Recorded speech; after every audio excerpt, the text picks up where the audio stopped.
Hello guys, welcome back to our channel. ഇന്ന് നമ്മൾ ഒരു കുട്ടി ഷോപ്പിങ്ങിന് വേണ്ടി പോവാണ്. ഓണം ഷോപ്പിംഗ്, കുട്ടികൾക്കൊക്കെ കുറച്ച് ഡ്രസ്സൊക്കെ എടുക്കാൻ വേണ്ടി പോവാണ്. നമ്മൾ അടൂർക്കാണ് പോകുന്നത്.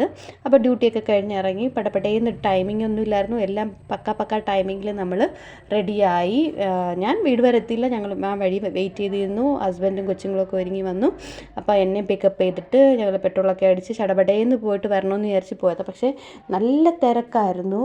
നമ്മൾ അടൂർ SML പോയത് ഫസ്റ്റ്. പിന്നെ അവിടുന്ന് വേറൊരു ഷോപ്പിലും പോയി, 2 ഷോപ്പിൽ കയറേണ്ടി വന്നു ഡ്രസ്സ് എല്ലാവർക്കും കൂടെ വേണ്ടി പർച്ചേസ് ചെയ്തപ്പോഴത്തേന്. എന്നാലും നമ്മളൊരു 9:30 ആയപ്പോഴത്തേന് വീട്ടിൽ വന്നു. കുഴപ്പമില്ല, അത് സ്വപ്നവിനും കൂടി കൊണ്ടുപോയതുകൊണ്ട് കുറച്ച് ബുദ്ധിമുട്ടായിരുന്നു. കാരണം നല്ല തിരക്ക്, പിള്ളേരെ കൊണ്ടുപോകുന്നു, ഇടയ്ക്ക് അവർക്ക് വിശക്കുന്നു, അങ്ങനെയൊക്കെ ആയിട്ടുള്ള കുറച്ച് ഹരിബറി കാര്യങ്ങളൊക്കെ ആയിരുന്നു. എങ്കിൽ തന്നെയും ഓണത്തിന് പിള്ളേർക്കൊക്കെ ഒരു ഡ്രസ്സ് എടുത്ത് വെക്കുക, അമ്മയ്ക്കും അച്ഛനൊക്കെ ഡ്രസ്സ് എടുത്ത് കൊടുക്കുക എന്നൊക്കെ പറയുമ്പോൾ എല്ലാവരെ സംബന്ധിച്ചും അതൊരു എന്താ പറയുക, ഒരു സന്തോഷമുള്ള കാര്യമാണ്. അപ്പോൾ അതിനു വേണ്ടിയൊക്കെ ഒന്ന് ഇറങ്ങി പോയി നമ്മൾ അതിൻ്റെ ഒരു വീഡിയോ ഒക്കെ ആയിട്ട് ഞാനിപ്പോൾ കാണിച്ചു തരാമേ. ചെറിയൊരു വീഡിയോ ആക്കി ഇട്ടേക്കും കേട്ടോ.